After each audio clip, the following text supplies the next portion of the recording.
Hello, I'm Nathan Robinson, editor-in-chief of Current Affairs magazine, and today we're going to talk about how the right uses fear to protect the powerful.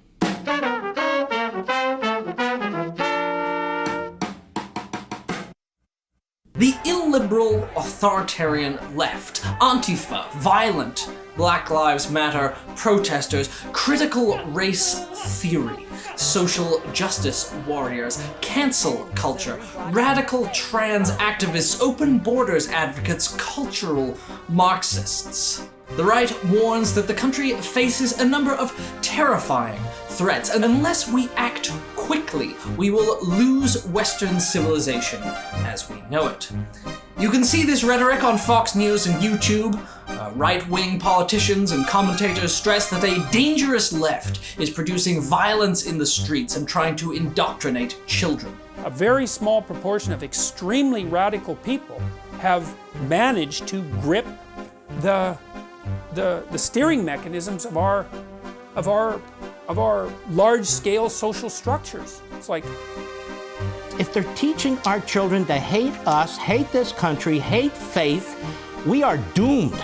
There are now dozens of books with titles like The Enemy Within, How a Totalitarian Movement is Destroying America, The Dictatorship of Woke Capital, Woke Inc., How Woke Media is Undermining Democracy, The Authoritarian Moment, How the Left Weaponized America's Institutions Against Dissent, Inside Antifa's Radical Plan to Destroy Democracy, Suicide of the West, American Marxism, American Crusade, and United States of Socialism, who's behind it, why it's evil, how to stop it.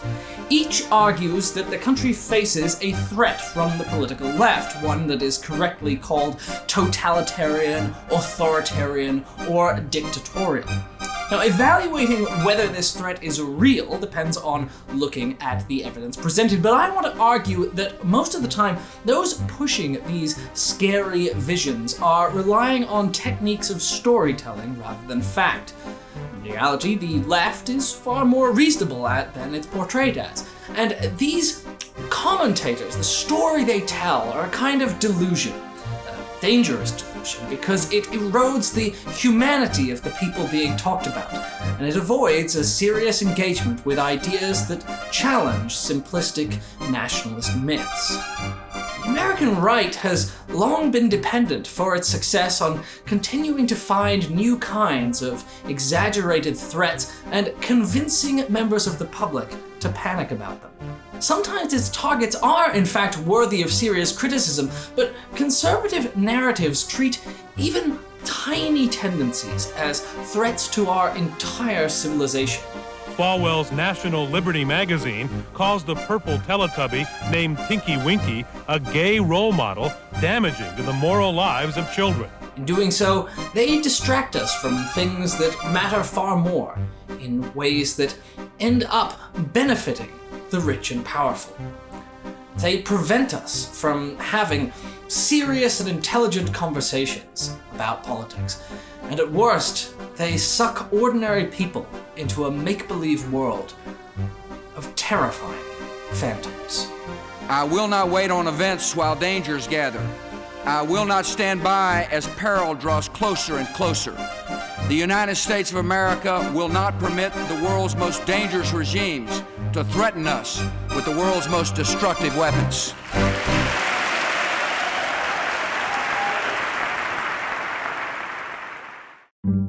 The common structure of conservative arguments. In 1991, the economist Albert Hirschman published a book called The Rhetoric of Reaction. Hirschman identified some common species of right-wing arguments. He called these arguments perversity, futility, and jeopardy. Perversity is the argument that a given social reform will have the opposite of its intended effects. I would, first of all, repeal the minimum wage law, because if you go back to, say, 1950, 1948, 49, 50, you find that at that time, the unemployment rate among black teenagers was a fraction of what it is today. Futility is the argument that a given reform will not accomplish its stated purpose, that it will be doomed to do nothing. at great expense. Currently, the United States spends about $1 trillion a year on over 90 different federal, state, and local welfare programs. Yet around 12% of Americans are still considered poor. We are clearly spending a lot of money. And jeopardy is the argument that a given reform will jeopardize existing society, that it will destroy Western civilization or take us down the road to serfdom. The politicians that ordered the shutdowns committed a catastrophic mistake. They destroyed millions of small businesses, restaurants, bars, stores, gone out of business. The three kinds of arguments have elements in common. They're actually quite similar. What they have in common is the suggestion that horrible consequences will follow from some proposed change to society. Now, in Hirschman's words, attempts to reach for liberty will make society sink into slavery. The quest for democracy will produce oligarchy and tyranny, and social welfare programs will create more rather than less poverty. Everything backfires. Hirschman points out that similar arguments have been made in every generation.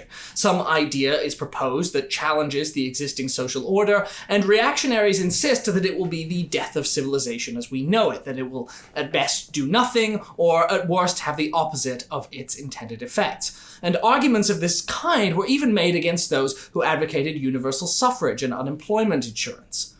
Now, Hirschman argues that while an argument isn't necessarily wrong just because it's always made, we should be suspicious of a framing that occurs over and over the same way, regardless of the particular situation. He points out that these arguments often appeal not because they're grounded in facts and evidence, but because they follow the structure of emotionally powerful myths, stories we tell ourselves about the way the world works in order to better understand it.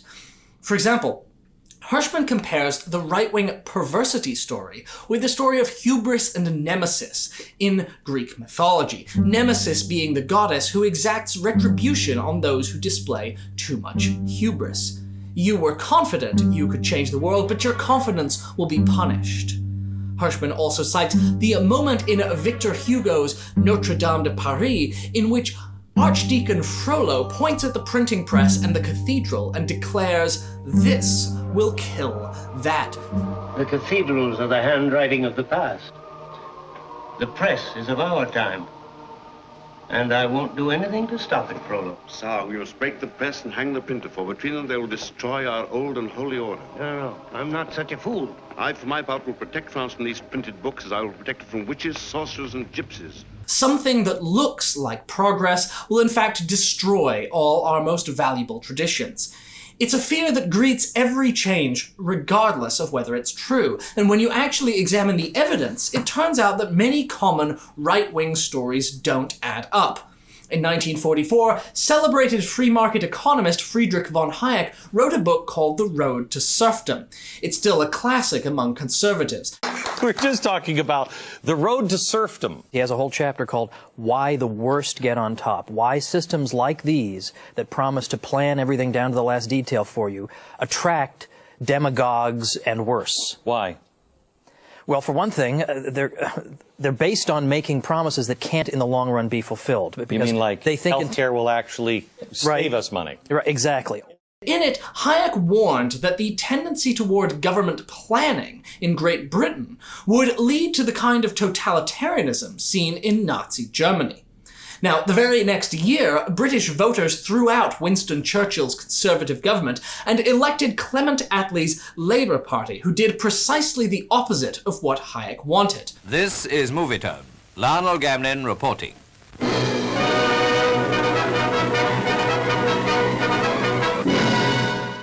It is the glory of our movement that men and women in every rank of society place human rights and social justice before their individual interests.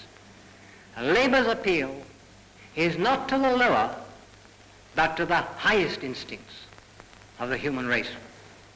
They established a full government healthcare system, the NHS, and rather than leading to concentration camps, it became the most popular institution in the country. It gave Britain some of the best healthcare outcomes in the world, and it expanded freedom. Hayek's slippery slope argument was decisively refuted. Now, to take a more contemporary example, it's said that raising the minimum wage will cause unemployment. Milton Friedman called this the most obvious example of a counterproductive policy.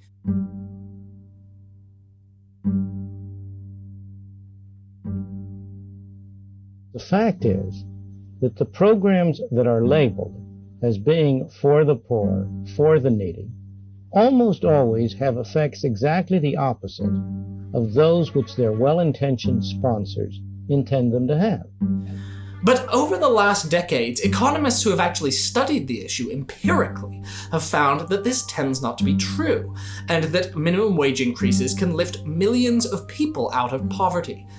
The minimum wages will cause the opposite of their intended effects theory was a story that could hypothetically have been true, but reality differed from the story. Likewise, it's long been a conservative commonplace that government regulation makes the economy less innovative and dynamic. But a free market libertarian economist who studied the issue carefully simply could not find evidence that this was the case.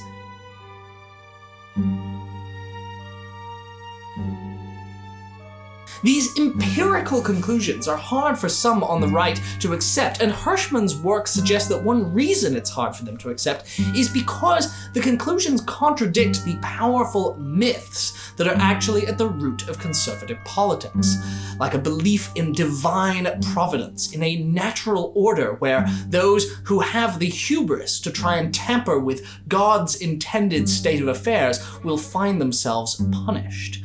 The stories are told without an objective look at the evidence because they're about preserving a perceived natural order of things, not the result of dispassionate investigation. Hirschman also noted there's something satisfying about getting to be a doom prophet who warns would-be reformers that all their efforts are in vain, and that they, the ones who appear to be doing good, are in fact the ones doing evil. Did you ever have a moment of doubt about capitalism and whether greed's a good idea to run on? Well, first of all, tell me, is there some society you know that doesn't run on greed? You think Russia doesn't run on greed? You think China doesn't run on greed? What is greed? Of course, none of us are greedy. It's only the other fellow who's greedy. Now, the political scientist Corey Robin in The Reactionary Mind adds another important element to our understanding of the commonalities of conservative thought over time. In every generation, he writes, reactionaries are reacting against social movements that threaten the perceived natural and correct order of things.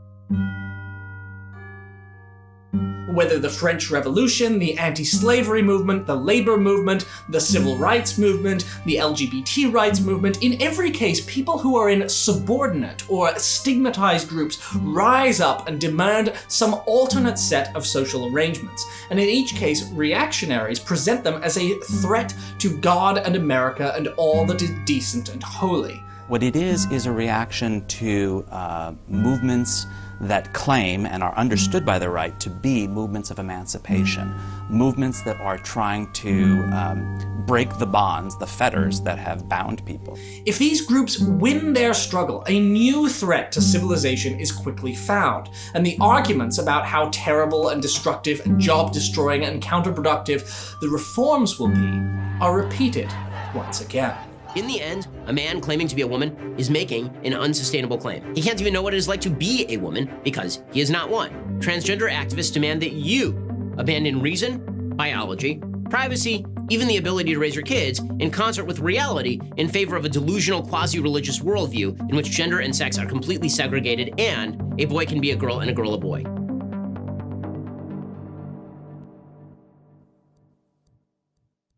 The nature of moral panics. Hirschman and Robin help us better understand how conservative ideology and arguments work, but we also need to understand a social phenomenon that can transcend right-left categories. the moral panic. In 1964, British newspapers reported on a troubling new phenomenon emerging in the country's coastal towns. Violent gangs of mods and rockers were getting into out-of-control brawls. Headlines describe how Clacton, a small resort on the east coast, has been torn apart over Easter by marauding, violent youths. The press published editorials fretting that these internal enemies were bringing about the disintegration of the nation's character. Firstly, the police have been marvellous. They've done everything possible to stop this damage and the ill-mannered behaviour on the part of these hoodlums that come here. Were you and your friends mods or rockers? Well, we're mods when we're dressed up, you know. Mods! What caused all this trouble yesterday? Boredom. The sociologist Stanley Cohen, in his book Folk Devils and Moral Panics, The Creation of Mods and Rockers, showed that all of the fuss over the mods and rockers was actually massively overblown. There were a few fights here and there, but they were small compared with the violence that already existed elsewhere in British youth culture, such as at football matches.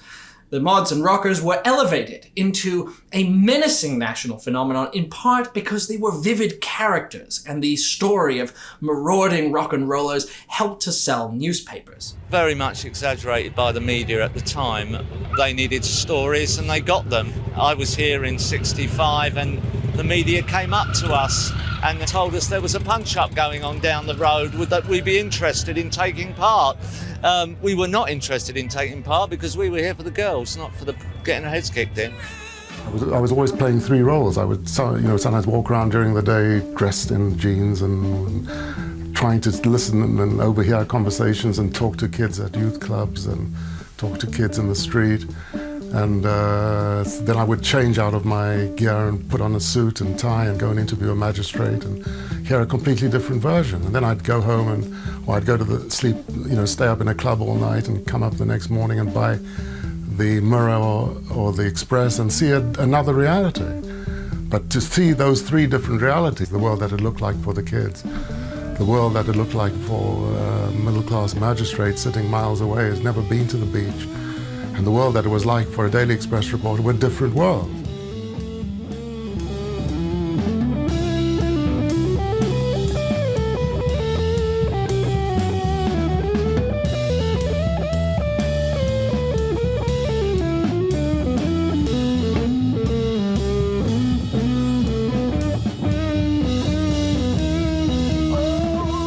Cohen saw sensationalist depictions of the mods and rockers as one example of a common trend, the moral panic, whereby the public is whipped up into a frenzy over a supposed threat that has actually been highly exaggerated and distorted. At the center of these panics, he said, were folk devils, villainous characters created through media reporting. Their human complexity was erased, and they were simplified into cartoonish figures. Cohen's book was published in 1972, but we can see plenty of examples of what he's talking about both historically and in our own time. From witch trials to the War on Christmas.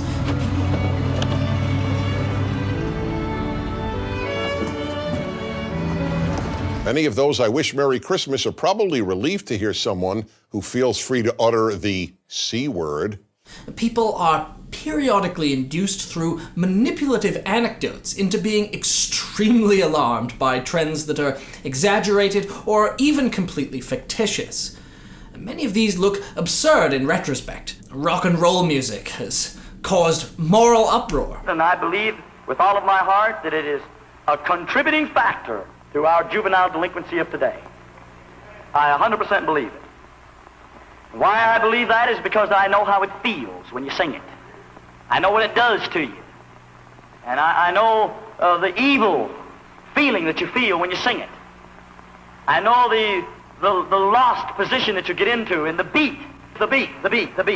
You may not like what I'm going to say, but I'm going to say it anyway because I'm not afraid to speak out. I think that the music in hell for eternity be some of this rock music with all its vulgarities and all of its sexual innuendos.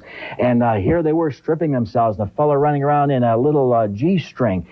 Satanists were supposedly everywhere at one point. From my study, certainly symbolize druids, which of course go back to Satan worship. In the blood stains, there is very definitely, without any shadow of a doubt here, a face of Satan. Some charge that army bases have become sanctuaries for devil worshippers. And I'm going to play that exact piece of tape backwards now. Okay, I live with Satan, exactly. Interesting thing about this pentacle is it's an upright pentacle. Let me see. It's actually fairly fresh. This is how gangs talk to each other, okay? But now this is how occultists talk to each other. This here is a psilocybin mushroom. Dungeons and Dragons was even seriously discussed in the mid-'80s as a cause of suicidal and homicidal tendencies among young people. Mike Palla had gotten hooked on Dungeons and Dragons, a controversial game of witchcraft where players take on the roles of both good and evil beings. Soon, every spare moment was spent either playing the game, buying paraphernalia, or reading and studying the Dungeons and Dragons literature. Dr. Thomas Radecki is a psychiatrist who teaches at the University of Illinois Medical School and who is chairman of the National Coalition on Television Violence. He has been studying the game for several years and says there are 28 deaths related to Dungeons and Dragons in the last 5 years. In some of those, it was clearly the decisive element. In other ones, it was just a major element in the thinking of the people at the time they committed suicide or murder. It's not coincidence, not when you have careful documentation, you have careful notes, you have eyewitnesses. For instance, one case, the parents saw their child summon Dungeons and Dragons demons into his room before he killed himself. Another case, the kid thought he had the ability to astral travel coming from the Dungeons and Dragons game, that he could leave his body and come back. And he had rigged it up just according to the rule book so he could do it. He was surrounded by his materials and put a bullet in his head so he could leave his body, and he's never come back. In the wake of the Columbine massacre, ABC News ran a 2020 special warning of the murderous threat posed by goths. In the 1980s and 90s, there was, of course, a panic over violent video games. His 11-year-old brother is one of the best Mortal Kombat players in town. You ever go home and try some of these moves? Yeah. But even when all video games are rated, children can still get their hands on violent games through your personal computer by downloading off of the information highway. Frequently, these sensationalist panics lead to horrible policymaking. Psychedelic drugs, which have the potential to transform people's lives for the better, were banned thanks in part to unsubstantiated warnings about their dangers. There is nothing smart, there is nothing grown up or sophisticated in taking an LSD trip at all. They're just being complete fools. What's the matter with her? Can you be quiet for a minute? Have you ever heard of LSD? LSD, huh? Where would she get a thing like that? Like this animal had a large dose of LSD, and you can see how relaxed he is, and you swing him around. The difference between a rat without any hallucinogen. One of the main things, you put him in a very bizarre posture, and he just stays there, which is not true for a normal animal. A single ounce is capable of producing 300,000 so-called trips, characterized by hallucinations, illusions, distortions of perception, and thinking. That's LSD. That's acid. Acid! Acid! Acid! The concept of the moral panic can be criticized for being subjective or potentially politically biased. One person's moral panic is another person's legitimate concern. Cohen said that moral panics happen when a condition, episode, person, or group of persons emerges to become defined as a threat to societal values and interests. But of course, we need to be able to distinguish real threats from panics. Panics, he said, exaggerate the seriousness, extent, typicality, or inevitability of harm. So ordinary moral conflicts cross into panic when they clearly depart from reality and where the facts are selectively presented in order to make people more frightened and angry than they would be if certain facts that have been left out had been told to those people. Manufacturing outrage like this is not actually confined to the Republican Party and the right. Tough-on-crime Democrats warned in the 1990s of the supposed wave of super predator children who would invade our cities. They are often the kinds of kids that are called super predators. No conscience, no empathy. We can talk about why they ended up that way, but first we have to bring them to heel. I've argued myself before that the Southern Poverty Law Center, by displaying hate maps purporting to show active racist groups all over the country without mentioning that many of these groups are minuscule, is manipulating people into being more afraid than they should rationally be. Part of the problem here is institutions with bad financial incentives.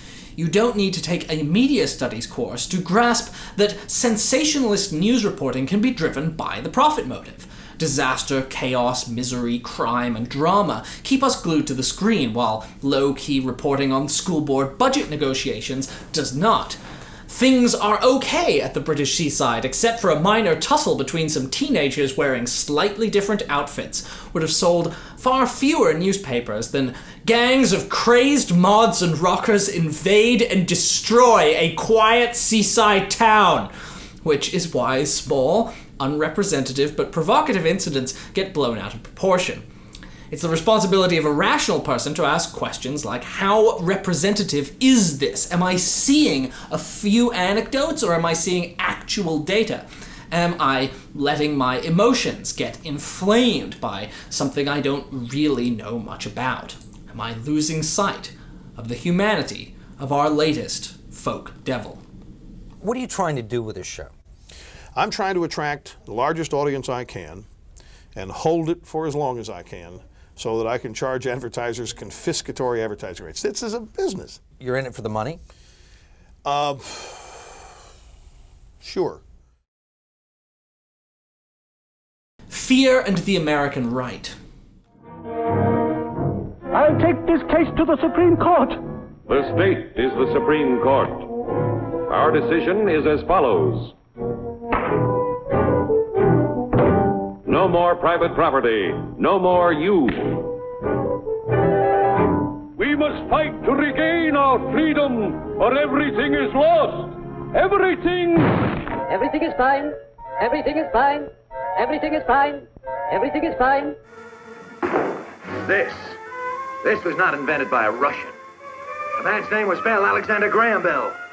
And he was an American. Get that, comrade. Everything on this table is as phony as the town. The rotten system you call communism. The objective of communism at the outset was to establish itself as the only form of society on Earth. Today, its objective is still exactly that. We've now seen first that right-wing rhetoric tends to emphasize that reforms, especially those by nascent social movements, are destructive and counterproductive and will lead to universal misery down the road to serfdom, and that they tend to do this and tell these stories regardless of the facts in the particular case. We've also seen that there's a more general human tendency to allow fear to cloud our assessment of reality, that one-dimensional folk devils, scapegoats, and boogeymen are easily created. The Red Scare is an example of how these two tendencies work together. There was, in fact, a communist movement in the United States, although it was a small one, but it was elevated into a menace in need of destruction, with movement members hounded out of jobs and blacklisted. FBI Director J. Edgar Hoover, paranoid about communism, tried to drive Martin Luther King to suicide, and Lyndon Johnson pursued an absolutely disastrous war in Vietnam that killed millions of people, based in part on ludicrous theories that if South Vietnam was allowed to go communist, it would be a step towards Soviet world domination. Aggression by terror against the peaceful villagers of South Vietnam has now been joined by open aggression on the high seas against the United States of America. Before we know it, we're going to turn our backs around someday, and before we know it, the whole United States, we're going to turn around one day and see nothing but VC. Or not VC, but communism. We're going to turn around and say, what happened? People just walking in with riots, drugs, you name it. They're tearing us down from inside out. Eventually, the United States did lose the war, and Vietnam is formally communist to this day, and what in fact happened was that the Soviet Union imploded because it was weak. The American right has consistently used fear of civilizational collapse, or the forces of evil lurking around every corner, coming for your children, trying to destroy us all, necessitating a grand struggle for the soul of the country. And in every generation, a new threat, a new inhuman enemy has supposedly been on the brink of undoing us, from the menace of drugs to the Soviet menace to the axis of evil. America's public enemy number one in the United States is drug abuse. In order to fight and defeat this enemy, it is necessary to wage a new all-out offensive. But while they preach the supremacy of the state, declare its omnipotence over individual man, and predict its eventual domination of all peoples on the earth, they are the focus of evil in the modern world. The Iraqi regime has plotted to develop anthrax and nerve gas and nuclear weapons for over a decade. States like these and their terrorist allies constitute an axis of evil, arming to threaten the peace of the world. By seeking weapons of mass destruction, these regimes pose a grave and growing danger. Importantly, it's not that there are never real problems or threats here. Drug addiction and the violence surrounding the drug trade are, in fact, a serious social problem. North Korea is an oppressive dictatorship with nuclear weapons. Iraq was an oppressive dictatorship too, even though it didn't have nuclear weapons. But rhetoric about clashes of civilizations, or the road to serfdom, or an axis of evil, turns off people's brains. It makes them violent and stupid, and when they control the world's most powerful military, the consequences can be deadly. The September 11th attacks, for instance, were perpetrated by a small group of ideologues who wanted to appear to be the representatives of a sprawling global terror network. In fact, as Middle East reporter Jason Burke says, the Al-Qaeda of the American popular imagination was largely a fiction. There is no Al-Qaeda organization. There is no international network with a leader, with cadres who will unquestioningly obey orders, with tentacles that stretch out to sleeper cells in America, in Africa, in Europe. That idea of a coherent, structured terrorist network with an organized capability simply does not exist. A small criminal gang was turned into a global menace, requiring a never-ending war on terror rather than a small-scale law enforcement operation. The fear-based decision-making that came out of 9/11 resulted in 2 disastrous wars that cost thousands of American lives, hundreds of thousands of Afghan and Iraqi lives, and trillions of dollars. Ironically, the American reaction to 9/11 fueled the very terrorism that we were trying to stop, and US military actions abroad became the #1 factor driving radicalization. The idea that the Islamic world itself was at war with the United States led to a generalized suspicion of all Muslims. Sir, prove to me that you are not working with our enemies. When I get on a plane, I got to tell you, if I see people who are in Muslim garb, and I think, they're identifying themselves first and foremost as Muslims, I get worried. I get nervous. Muslims killed us on 9/11, and there is a huge Muslim problem in the world. We need to kill them. We need to kill them. The radical Muslim terrorists hell-bent on killing us. You're in danger. I'm in danger. I've told you that you need to be afraid because they are coming for you. I think Islam hates us. There's something there that there's a tremendous hatred there. There's a tremendous hatred. We have to get to the bottom of it. Right-wing publications have fueled alarm over supposed creeping fundamentalism or Sharia law, citing such examples as a women-only swim class in Minnesota. Sharia law is now changing everything. Similar classes are now starting at towns across the Midwest. We'll keep watching this story for you. In reality, when the right has actually gone into the communities they want to spread fear about, looking for evidence, the results are often comical. Fox News commentator Pete Hegseth, perhaps best known for accidentally throwing an axe at a drummer, in his book American Crusade, describes going into a Somali neighborhood in Minnesota where he appears to have talked to exactly one teenager and then heard there were hijabs on models in the nearby Mall of America. A Wall Street Journal report on the horrors of a visit to Islamic Britain couldn't find anything more sinister than halal eateries and women painting henna designs on their hands. The paper even had to issue a correction because the writer mistakenly thought a sign declaring an alcohol-free zone was religious tyranny, even though these signs are commonplace elsewhere in Britain. Fox News specializes in the scary people coming after your way of life story. A few years back, the network became obsessed with the idea that members of the new Black Panther Party were intimidating voters at the polls. The organization said it was thinking about monitoring the election. Critics say it's more like intimidation. They replayed the same footage of 1 to 2 Black Panthers outside one polling place over and over. There was no evidence that the men had done anything, or even that the new Black Panther Party had much of a membership beyond these couple of guys. The only purpose of the report was to imply to viewers that nefarious radicals were threatening our elections. The organization claims they are monitoring the 2012 election, but some critics say that looks like intimidation. Tucker Carlson reporting on some Roma people moving into a Pennsylvania town. Carlson brings on a Roma guest and blindsides and embarrasses the guest by asking him to prove that Roma people know how to use bathrooms. But I have heard a lot of people mention, and I hate to say it, but public defecation. There are a lot of news stories about this from around the world. I'm serious. Going back a long time in the UK and here, where groups of Roma settle in a new community and then defecate on playgrounds or sidewalks or on their front steps. That seems to me a hostile act. Basically what you're saying, these are countries that have indoor plumbing, like there are options. When you do that, you're saying we reject you and your mores. Tucker, what's that about? To respond to your question, like I said, I cannot respond to, because I've never witnessed it, and I've been Roma all my life, and my family's been Roma all my life, and we use bathrooms. Turns out that the underlying story was completely false. It looks like the public pooping was just a child who couldn't hold it in. The answer to Carlson's question of why these stories follow Roma people is that stigmatized ethnic groups are often the subject of rumors about their sanitation habits, and people's prejudices mean that they accept these stories without asking questions like, was this maybe a kid who had to go?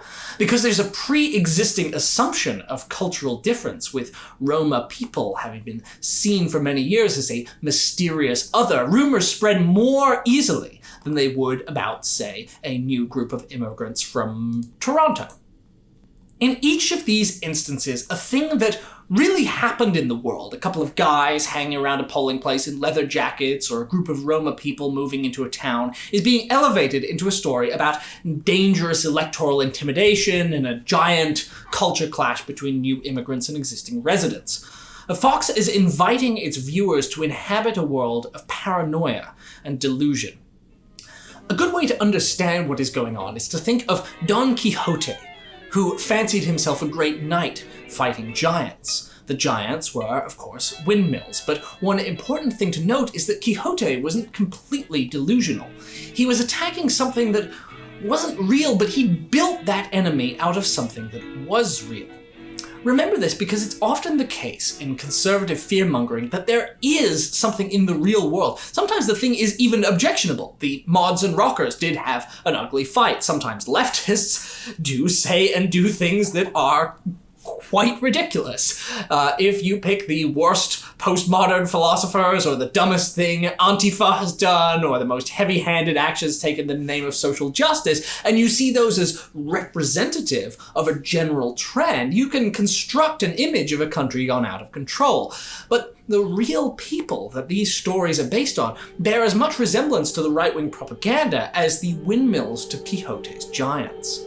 They're having their humanity and complexity reduced. They're becoming folk devils, the kinds of cartoonish figures who appear in propaganda generation after generation.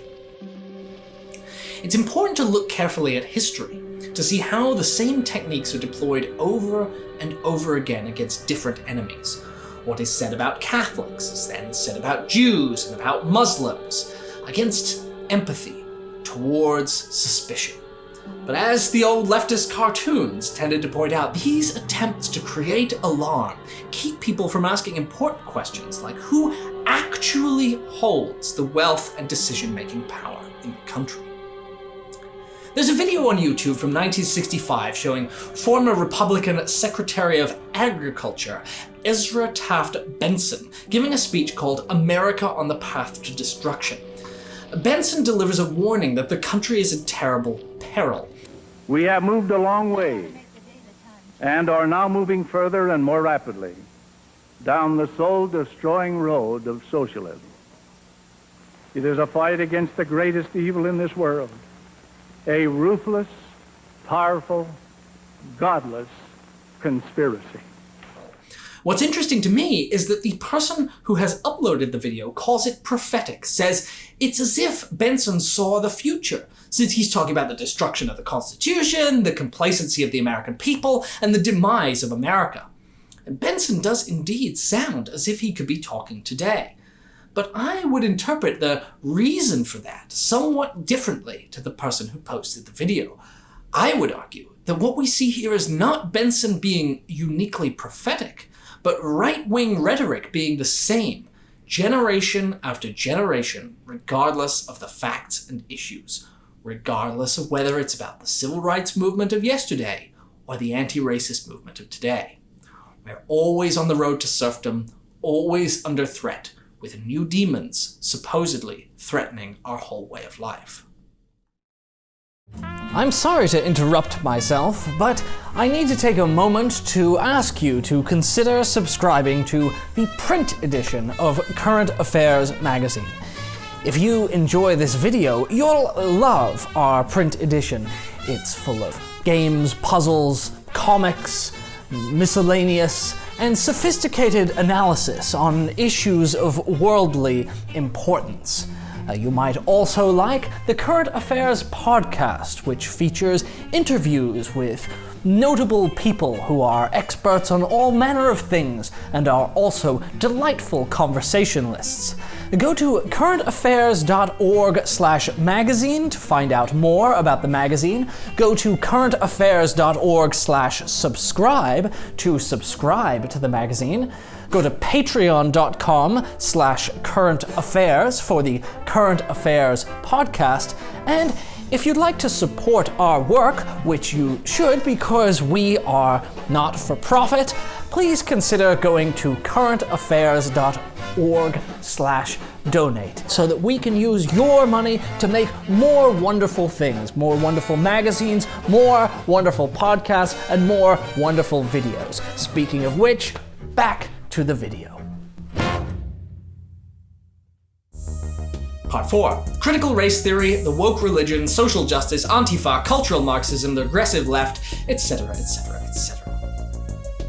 Virginia has emerged as ground zero in the fight over critical race theory and who should be in control over what is taught in the classroom. Terry McAuliffe has gone woke. He's an apostle for Bidenism, for equity, diversity, and the race-based politics of everything. A few weeks ago, McAuliffe announced that parents no longer have the authority over their own children. Public schools in Virginia are going to force-feed your kids racist propaganda, and there is nothing you can do about it. In the last days of the 2021 Virginia governor's race, the right began talking about problems with the state's education system. It was shielding transgender sexual predators and teaching critical race theory. They tried to paint a portrait of the state's public schools as indoctrination mills where the left's out-of-control ideology was causing children terrible harm. Loudoun County is Exhibit A in what is wrong with our public schools. What we had here is that Scott's daughter was sexually assaulted in a bathroom based upon the school's bathroom policy. It was a male wearing a dress. A boy dressed as a girl is accused of raping an actual girl in the bathroom of a school in Loudoun County, Virginia. That boy apparently has just been found guilty by a judge. So Barack Obama, who really is a heartless monster, and I'm glad that's clear to everyone now, described the rape of a child as phony right-wing outrage? The transgender bathroom assault was a clear example of phony right-wing outrage, though, because facts were being buried in order to make people more upset and to draw a political implication that wasn't there. First, the boy in question was apparently not transgender, he was just a boy wearing a skirt. The boy and the girl in the bathroom went into the bathroom together because they'd gone into the bathroom together several times before to have sex, but this time she refused and he assaulted her. It didn't occur because the school had a policy allowing allowing transgender students to use the bathroom of their choice because the school didn't have such a policy. Reason Magazine's Robbie Suave, who's a critic of the social justice left, said that the story was substantially misreported in order to fit a conservative social agenda.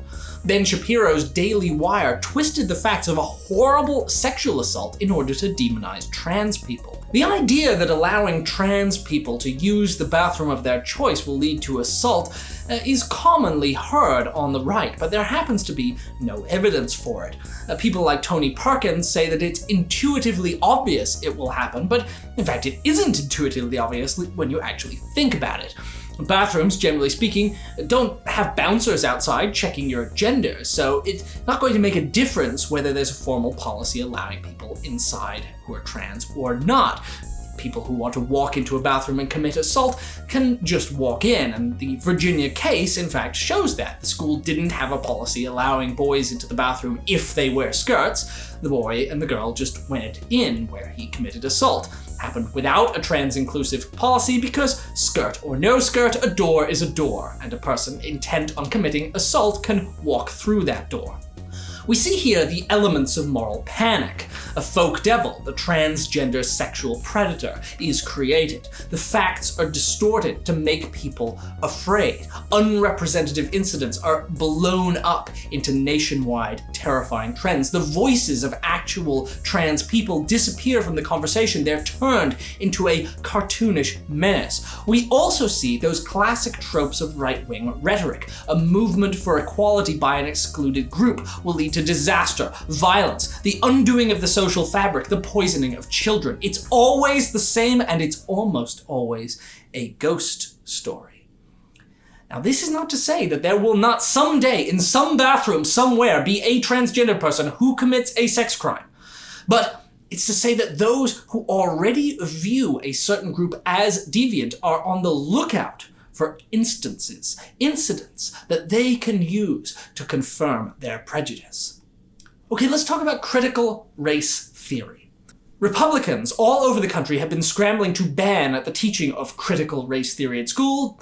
Donald Trump called it a sickness that cannot be allowed to continue, issuing an executive order that attempted to restrict federal contractors from trainings that incorporate concepts associated with critical race theory. And more recently, Trump published an op-ed in which he called it a twisted doctrine that's completely antithetical to everything that normal Americans of any color would wish to teach their children. And teaching even one child these divisive messages would verge on psychological abuse. He said further that the left's indoctrination of students in critical race theory was a program for national suicide.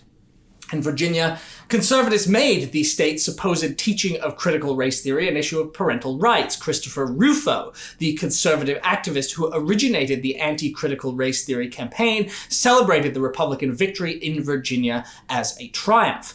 Now, it's unclear to what extent it did affect voters, though many cited education policy as their number one concern, but it's clear Republicans believe scaring people about critical race theory is a politically winning strategy. Some on the left, in response to this, take what I think is the wrong approach. They say critical race theory is not being taught in schools, or the right is completely misunderstanding what critical race theory is, and this is a panic over nothing. Now, there's something to both of those points, but in reply to those points, Republicans point to examples of works that are being taught in schools that draw from the body of scholarly work that has called itself critical race theory, and then they claim the left is lying. I think the sensible way to discuss matters is this. There has been an effort in recent years on the left to get people to confront what we see as the pervasiveness of systemic racism in America.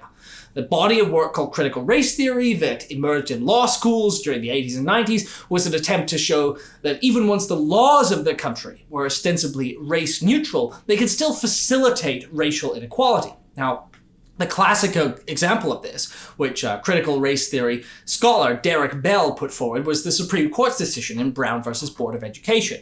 And Bell wrote a famous article noting that instead of requiring that black students be given good schools, the Brown case required that they be given integrated schools, and that goal ended up being enforced through the unpopular measure of busing. But Bell argued that by eliminating racial discrimination without mandating real equality of educational resources, the court had ensured that black children would continue to receive an inferior education to white children while absolving the legal system of charges of racism. Now, that was a highly provocative and interesting argument, and a lot of the critical race theory scholarship is similarly challenging. I've written a whole article on why I think this body of scholarly work is valuable and that we should engage in it. Let me give one other example of why I find it valuable. I first encountered critical race theory when I was an undergrad, and I was assigned a science fiction story by Derek Bell called The Space Traders. And in it, aliens come to the United States, and they offer enough mineral resources and riches to solve all of our country's problems on one condition, which is that the country must be willing to give its entire black population to the aliens and let them be enslaved. Bernie, some of these people have been out here since 2 o'clock this morning, so the aliens aren't scheduled to arrive before noon. Now, after much national deliberation in the story, the country votes at a secret ballot, and it turns out that the white people of America are willing to make this devil's bargain. Yeah. Ladies and gentlemen, with just 6% of the vote tallied, we project that the referendum will pass by a comfortable margin.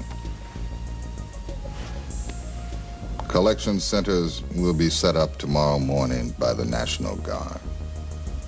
The story ends with black Americans getting onto the spaceships, leaving the country, the same way, as Bell points out, the same way they came.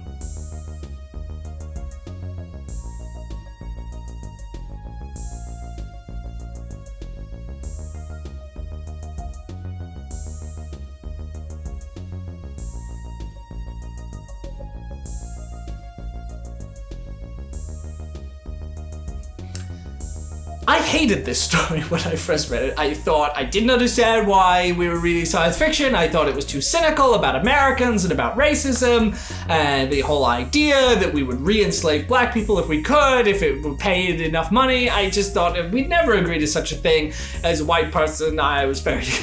white people get touchy when they're accused of being racist. They do. They get touchy. That's what the whole white fragility book is about. That's the whole point. And then all white people who get mad about the white fragility book seem to want to prove the point of the book by getting really, really, really mad instead of just critiquing it in a sensible way. They're like, we should ban this. Okay. But the story by Bell, it haunted me. Over time, I realized that I kind of misunderstood it, and that in many ways, Americans already agree to the kind of sordid arrangement that Bell highlights in the story. There is massive wealth inequality between black and white people in this country, much of which is the direct consequence of the fact that black people started with no capital when slavery ended, while white people have inherited the wealth that came from 250 years of slavery and then another 100 years of an apartheid state. This situation doesn't seem to trouble white people very much today. In fact, they barely notice it. They don't even know the extent of the wealth gap, let alone discuss it. We're okay with the stolen wealth of the slavery and then the Jim Crow era, which ended within the lifetimes of living people. We're okay with that stolen wealth being kept.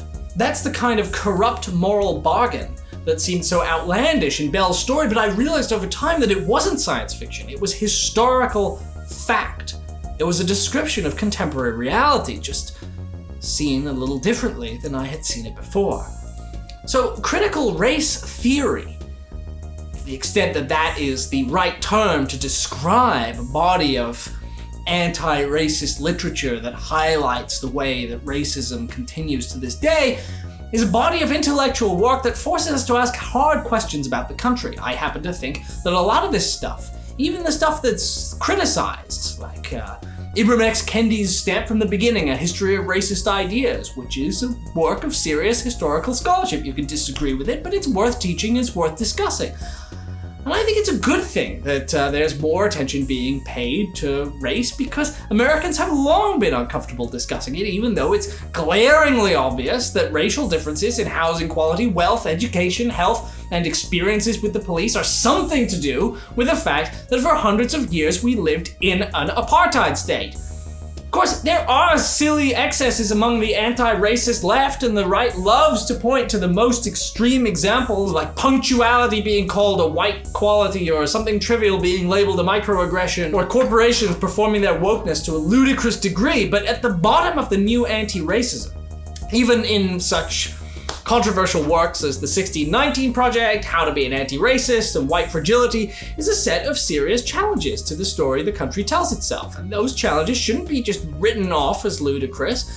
And instead of engaging with that body of work seriously and charitably, the right elevates it to a neo-Marxist conspiracy to divide the world into oppressors and oppressed. And they say that it's about seeing all white people as inherently evil, or it's about elevating one race over the other and saying that black people are superior to white people, right? When it is in fact an attempt to understand the sources of contemporary racial inequality and an argument that we shouldn't morally accept the persistence of that inequality. What I've discovered is that critical race theory has become, in essence, the default ideology of the federal bureaucracy and is now being weaponized against the American people. I'd like to share 3 investigations that I've unleashed that show the kind of depth of this critical race theory, cult indoctrination, and the danger and destruction it can wreak. First, the Treasury Department. I broke the story on the Treasury Department, which held a seminar earlier this year from a man named Howard Ross, a diversity trainer who has billed the federal government more than $5 million over the past 15 years, conducting seminars on critical race theory. And he told Treasury employees essentially that America was a fundamentally white supremacist country. And I quote, virtually all white people uphold the system of racism and white superiority. Now, Christopher Rufo himself has been quite open about the fact that he's trying to turn critical race theory into a vague bad thing that people just associate with leftist insanity. And he's not trying to force an honest conversation about the body of scholarly work known as critical race theory. He has said, quote, "We have successfully frozen their brand into the public conversation and are driving up negative perceptions. We will turn it toxic as we put all the various cultural insanities under that brand category. The goal is to have the public read something in the newspaper and immediately think, critical race theory. We've decodified the term and will recodify it to annex the entire range of cultural constructions that are unpopular with Americans." Now, that's really an admission that Rufo's on a propaganda mission. And he's not trying to find the truth. He's not trying to take the work seriously and understand whether there are some good points in there. He's just trying to destroy it. He's trying to just take what he says, the cultural insanities, and get people mad. A revealing moment about the dishonesty underlying criticism of critical race theory came in a Manhattan Institute panel discussion that Rufo was on along with other critics of critical race theory. Now, one of the other critics was Randall Kennedy, who's a Harvard law professor who's been arguing actually against critical race theory since the 1990s. Kennedy's not a huge fan of critical race theory, but he was amazed that it could be dismissed by people like Rufo as just worthless. And his words in response are worth listening to. Yes, I've been critical of certain expressions of critical race theory for a good long while, and in the decades since that article you referred to, I've criticized various people that have been mentioned.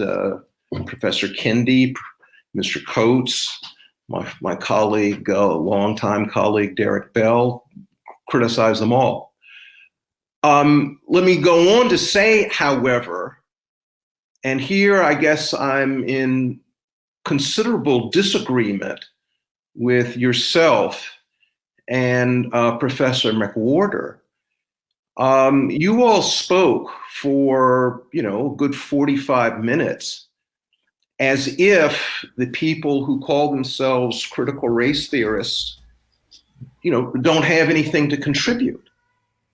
The fact of the matter is that one reason why critical race theory and the people who were behind it and some of their ideas. One of the reasons why these ideas are prominent, why they are getting traction, is because there's something to them. There's a certain strength.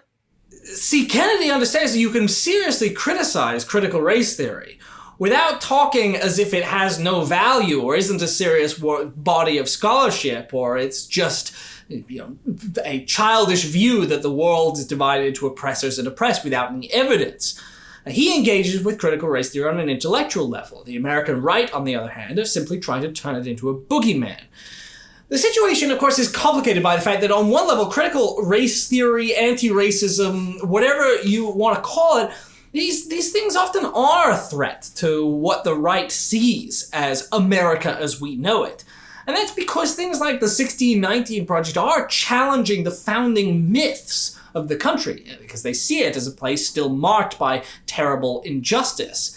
If the claims of the anti-racist left are correct, then the right's view of America as the greatest country on earth, shining beacon of freedom, all that stuff is seriously challenged, and there will be a very strong case to be made that there needs to be serious new federal policy to address racial inequality across many domains. So the right may be paranoid, and they may be dishonestly trying to label everything they don't like critical race theory, but they're not wrong to sense that things they believe to their core are being called into question.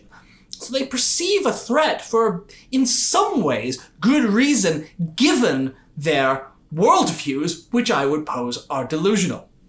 Now, I'd like to suggest that many of the right's other enemies, from Marxism to postmodernism to social justice and Antifa, are similar to critical race theory in that they're both not as powerful as the right would have you think, and they're actually less unreasonable than the right's willing to acknowledge. If you actually look at the works under discussion, you may find that they don't quite say what the right says they say.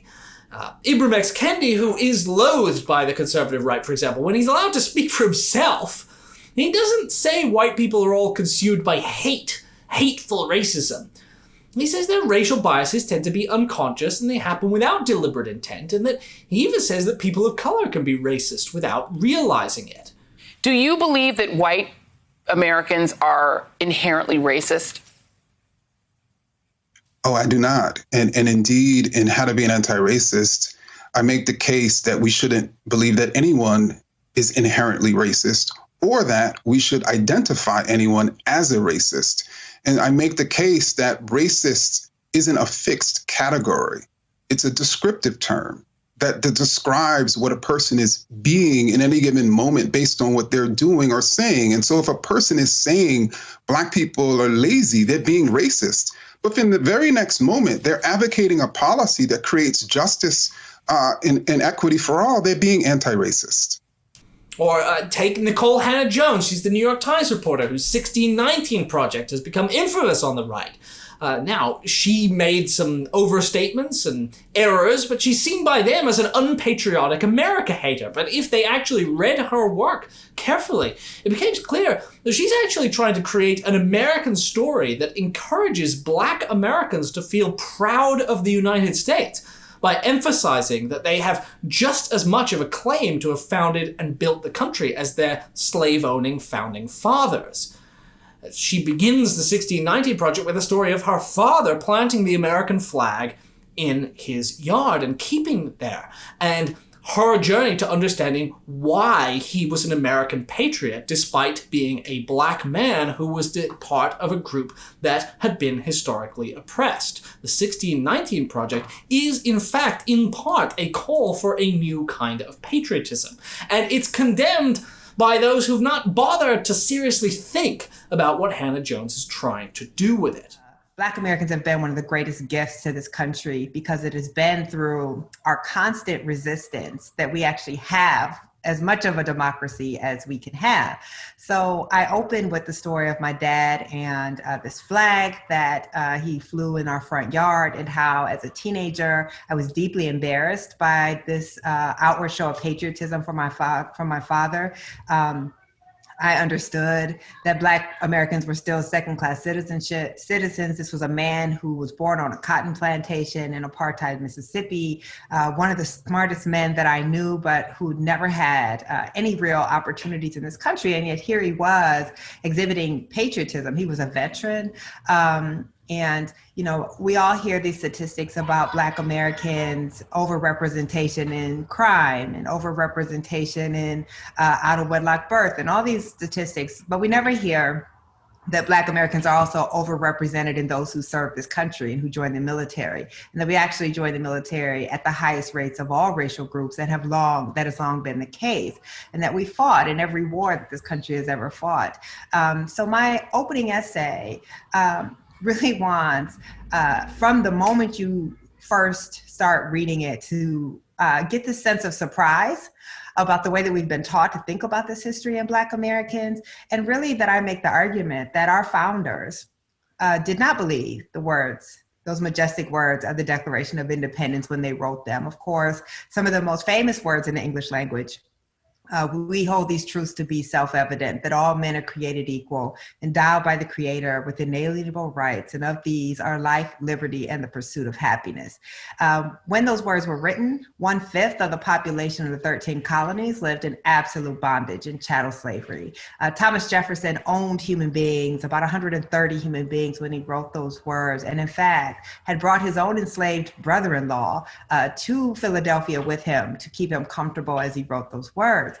But Black people read those words of the Declaration, and they saw those words as liberatory and applying to them. And Black people were determined that even though they knew those words weren't meant for them, that they were going to believe those words, and that they were going to fight generation after generation to force this country to live up to those ideals.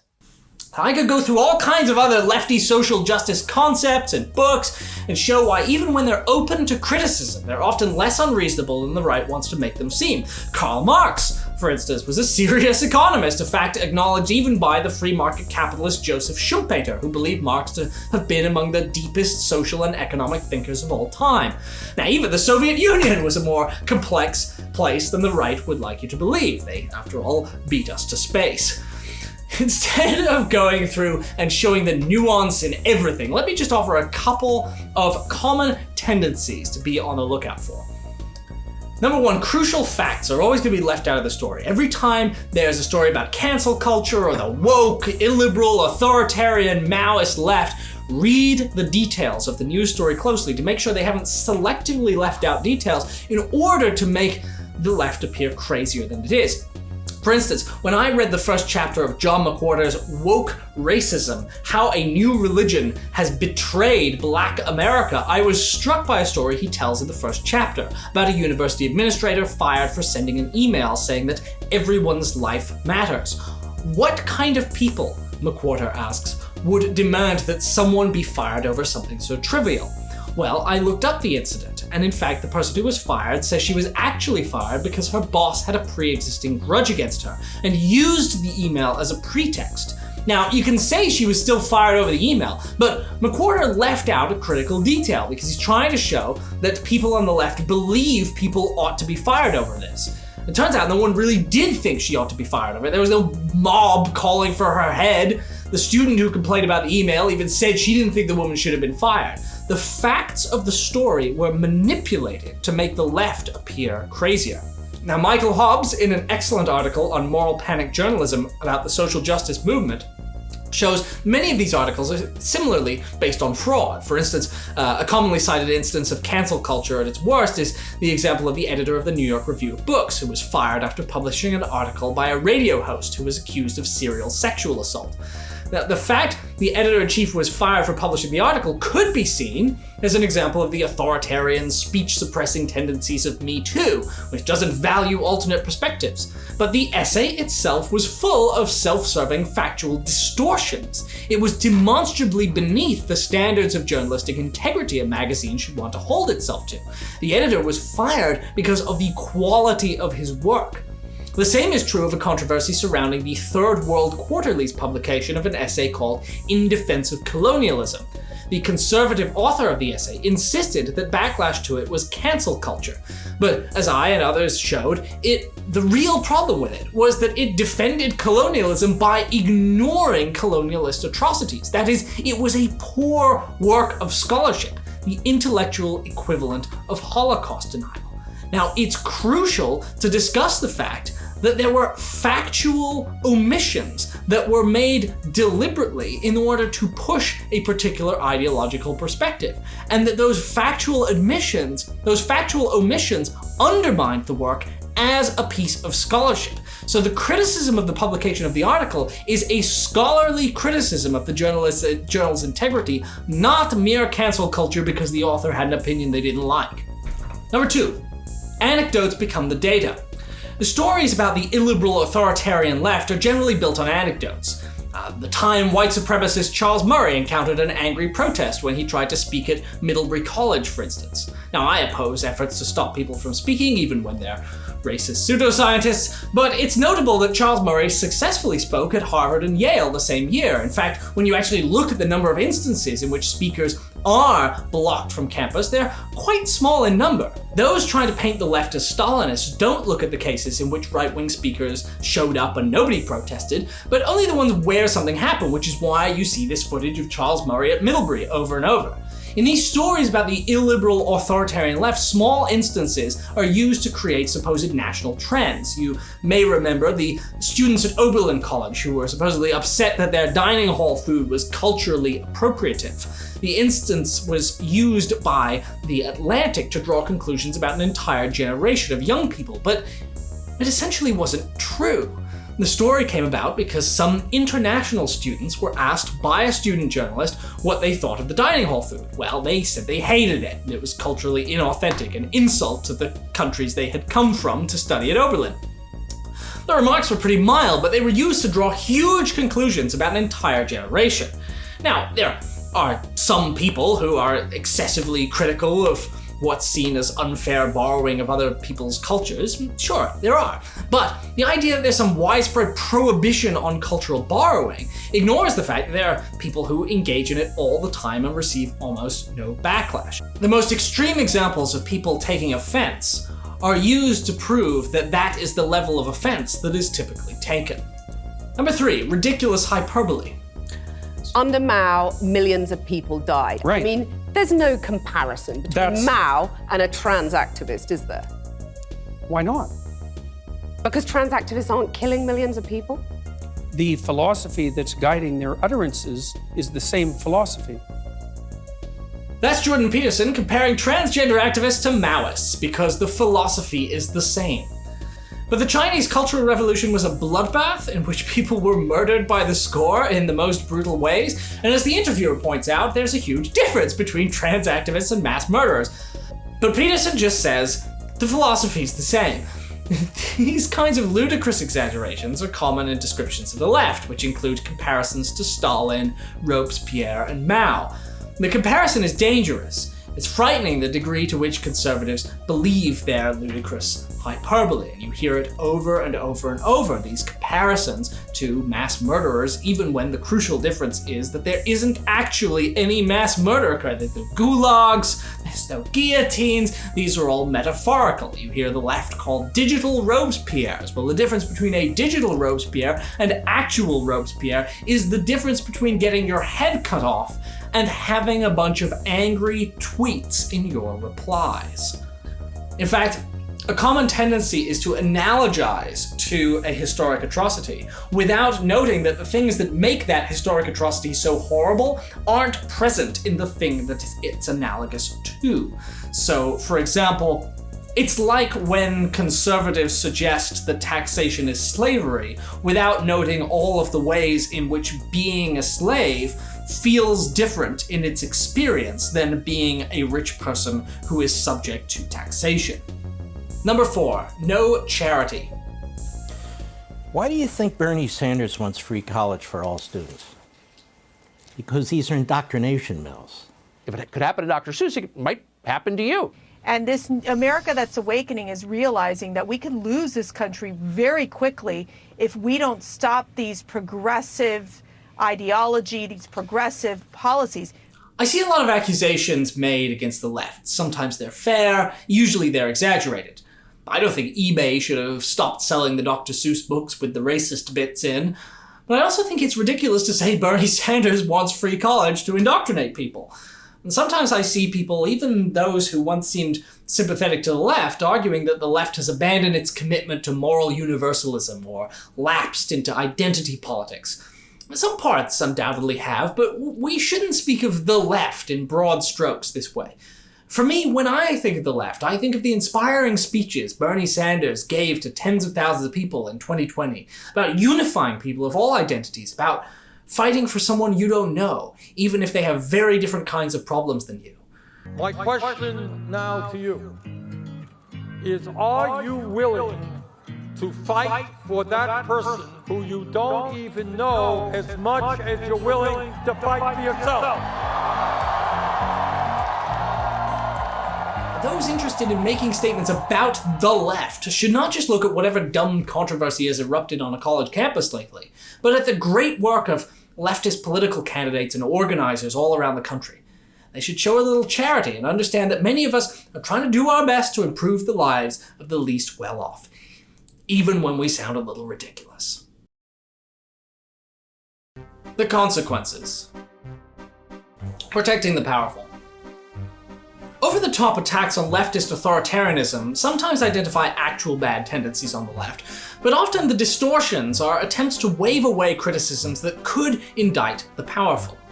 For instance, take the recent Fox News hysteria about so-called climate lockdowns.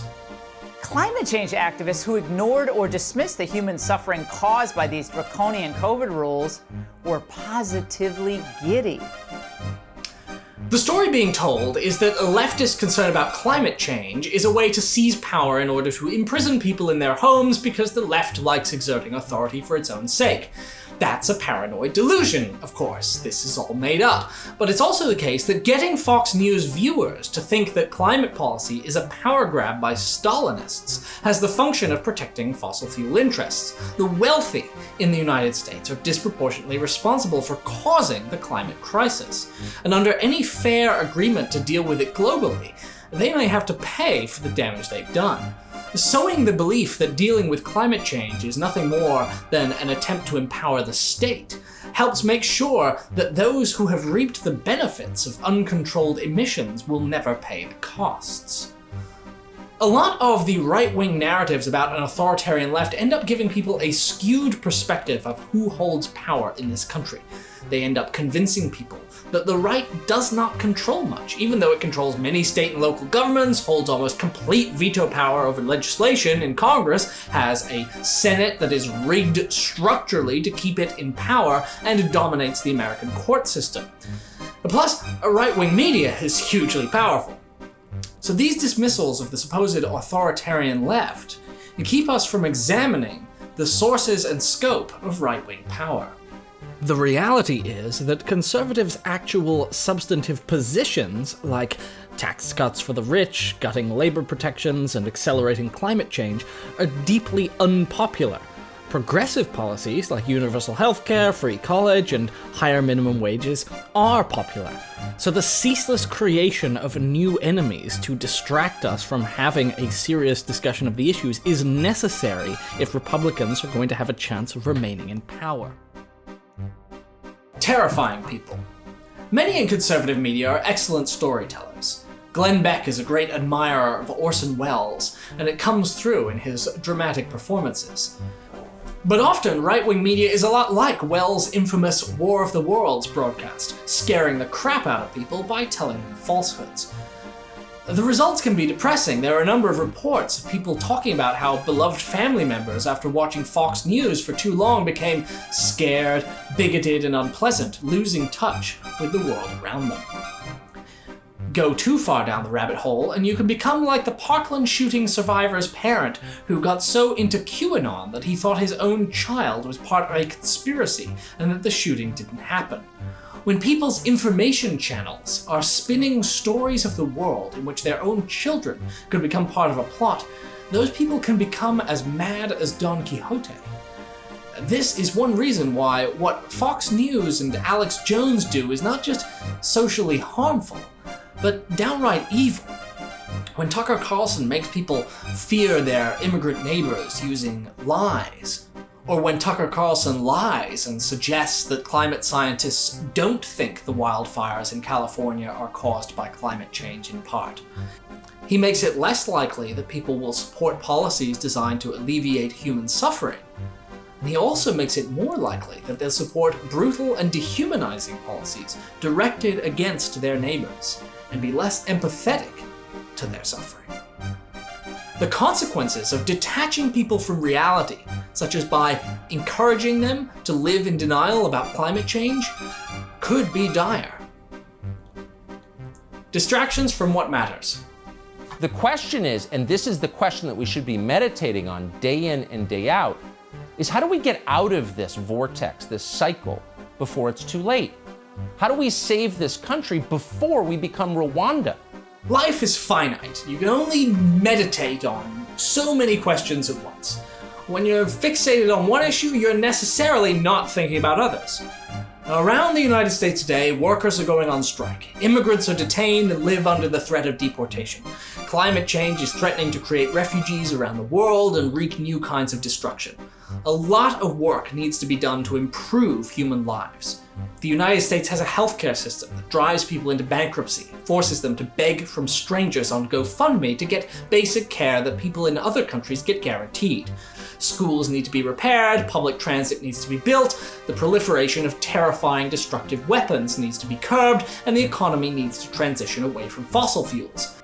Political decisions made by governments are hugely consequential. They determine whether we're going to see a future of apocalyptic thermonuclear warfare and climate catastrophe, or a bright egalitarian Star Trek future.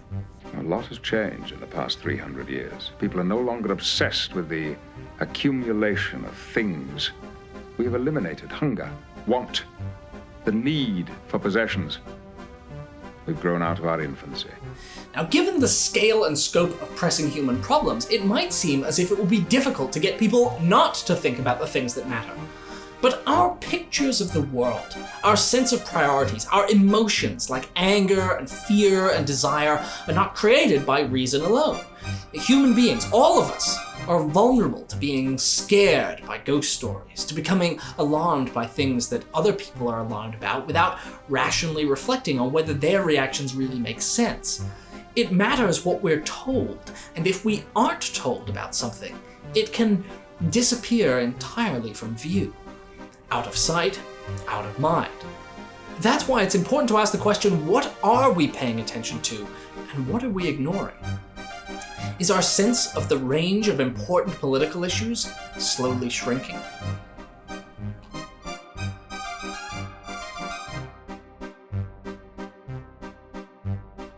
Your vote will decide whether we protect law-abiding Americans or whether we give free rein to violent anarchists and agitators and criminals who threaten our citizens. And this election will decide whether we will defend the American way of life or whether we will allow a radical movement to completely dismantle and destroy it. It won't happen.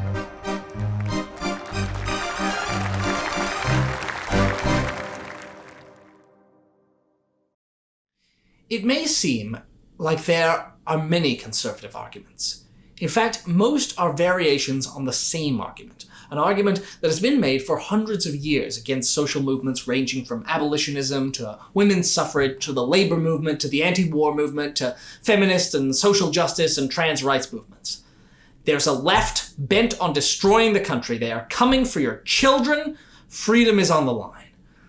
Sometimes freedom really is on the line, but most of the time when it is, it's not from the left. The prison system, the border patrol, the plutocrats, these are the entities with a real power, not the Roma child who pooped his pants or the college student a little too enamored with post-structuralism. Left ideas, whether critical race theory or Marxism, are actually an attempt to better clear up how power actually works and who holds it. And instead of villainizing those ideas, people should Pick up some books and actually engage charitably with them. The right is having an alarming amount of success in creating a collective delusion, telling a ghost story and having people believe it. When these kinds of ghost stories are accepted as reality, the results can be dire. Once human beings are seen as cartoon enemies, horrible actions against them can be justified.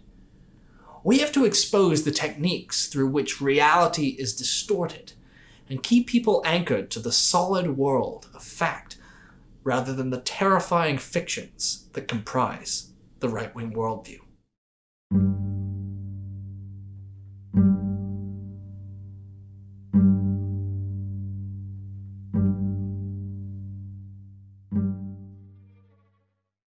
Thanks for listening, and I hope you will all consider subscribing to Current Affairs magazine. Our print edition is beautiful and comes out once every 2 months, and you can get that at currentaffairs.org/subscribe. And if you go to patreon.com/currentaffairs, you can also subscribe to our magnificent podcast. Thank you very much.